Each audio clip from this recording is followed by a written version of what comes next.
Urdu audio بکس.com پر آپ سن رہے ہیں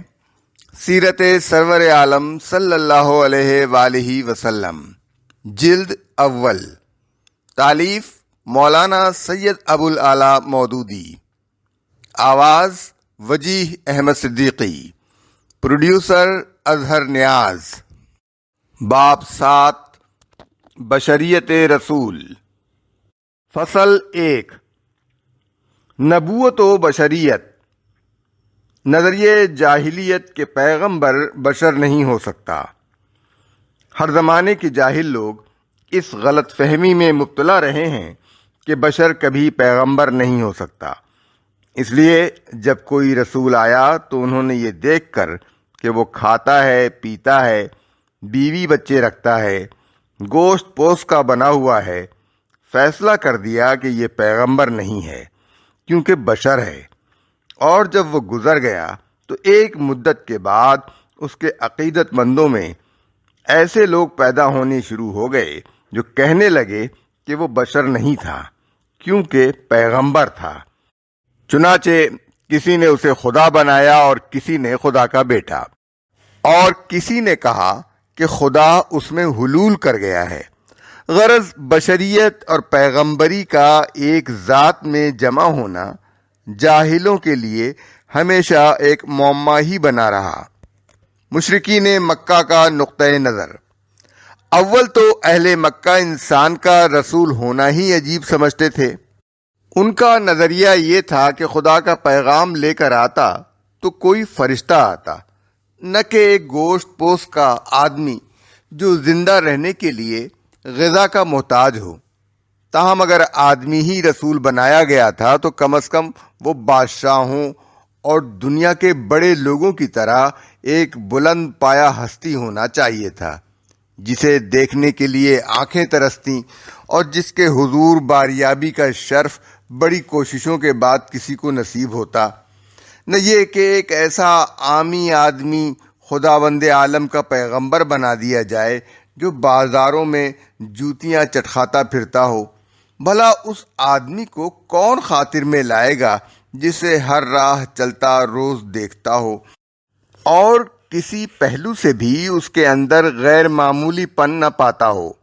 بالفاظ دیگر ان کی رائے میں رسول کی ضرورت اگر تھی تو عوام الناس کو ہدایت دینے کے لیے نہیں، بلکہ عجوبہ دکھانے یا ٹھاٹ باٹ سے دھونس جمانے کے لیے تھی، یا پھر ایک فرشتہ اس کے ساتھ کر دیا جاتا جو ہر وقت کوڑا ہاتھ میں لیے رہتا اور لوگوں سے کہتا کہ مانو اس کی بات ورنہ ابھی خدا کا عذاب برسا دیتا ہوں۔ یہ تو بڑی عجیب بات ہے کہ کائنات کا مالک ایک شخص کو نبوت کا جلیل القدر منصب عطا کر کے بس یوں ہی اکیلا چھوڑ دے اور وہ لوگوں سے گالیاں اور پتھر کھاتا پھرے۔ بدرجہ آخر ان کا مطالبہ یہ تھا کہ اللہ میاں کم از کم اتنا تو کرتے کہ اپنے رسول کے لیے معاش کا کوئی اچھا انتظام کر دیتے۔ یہ کیا ماجرا ہے کہ خدا کا رسول ہمارے معمولی رئیسوں سے بھی گیا گزرا ہو، نہ خرچ کے لیے مال میسر، نہ پھل کھانے کو کوئی باغ نصیب، اور دعویٰ یہ کہ ہم اللہ رب العالمین کے پیغمبر ہیں۔ نبوت اور خدا رسیدگی کے متعلق جاہلانہ تصورات۔ نادان لوگوں کے ذہن میں ہمیشہ سے یہ احمقانہ تصور رہا ہے کہ جو شخص خدا رسیدہ ہو اسے انسانیت سے ماورا ہونا چاہیے،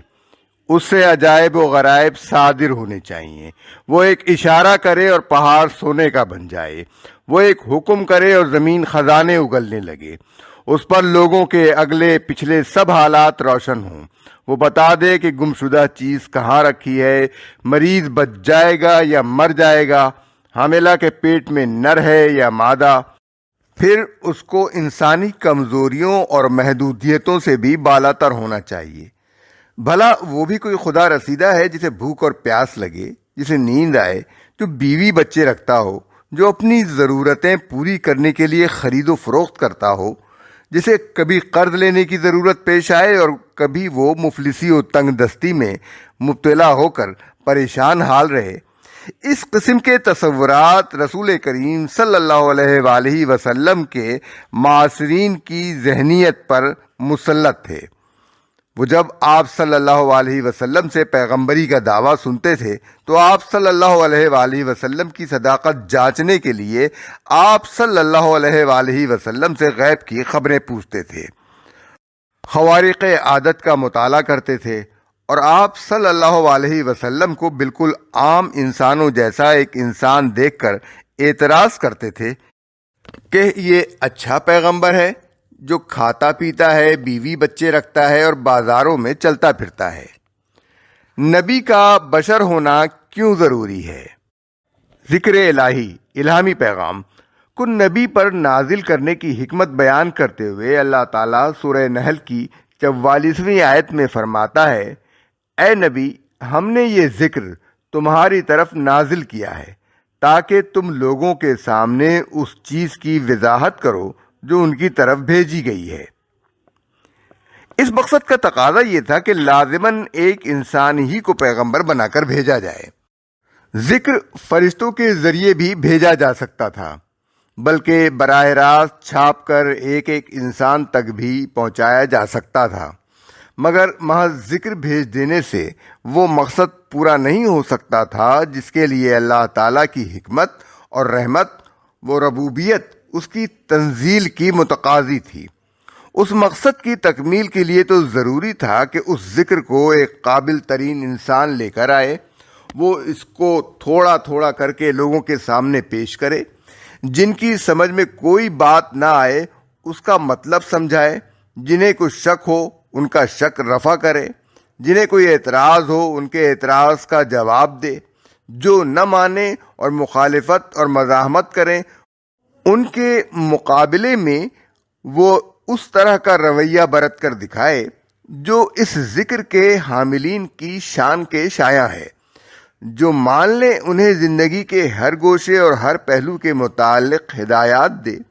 ان کے سامنے خود اپنی زندگی کو نمونہ بنا کر پیش کرے اور ان کو انفرادی و اجتماعی تربیت دے کر ساری دنیا کے سامنے ایک ایسی سوسائٹی کو بطور مثال رکھ دے جس کا پورا اجتماعی نظام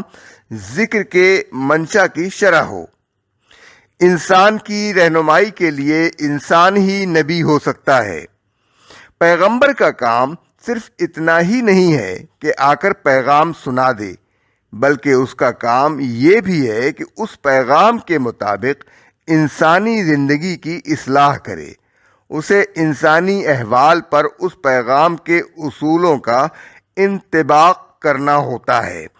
اسے خود اپنی زندگی میں ان اصولوں کا عملی مظاہرہ کرنا ہوتا ہے، اسے ان بے شمار مختلف انسانوں کے ذہن کی گتھیاں سلجھانی پڑتی ہیں جو اس کا پیغام سننے اور سمجھنے کی کوشش کرتے ہیں، اسے ماننے والوں کی تنظیم و تربیت کرنی ہوتی ہے تاکہ اس پیغام کی تعلیمات کے مطابق ایک معاشرہ وجود میں آئے، اسے انکار اور مخالفت و مزاحمت کرنے والوں کے مقابلے میں جد و جہد کرنا ہوتی ہے تاکہ بگاڑ کی حمایت کرنے والی طاقتوں کو نیچا دکھایا جائے، وہ اصلاح عمل میں آ سکے جس کے لیے خدا نے اپنا پیغمبر مبعوث فرمایا ہے۔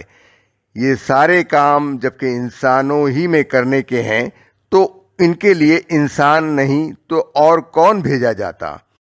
فرشتہ تو زیادہ سے زیادہ یہی کرتا کہ آتا اور پیغام پہنچا کر چلا جاتا۔ انسانوں میں انسان کی طرح رہ کر انسان کے سے کام کرنا اور پھر انسانی زندگی میں منشائے الہی کے مطابق اصلاح کر کے دکھا دینا کسی فرشتے کے بس کا کام نہ تھا، اس کے لیے تو ایک انسان ہی موضوع ہو سکتا تھا۔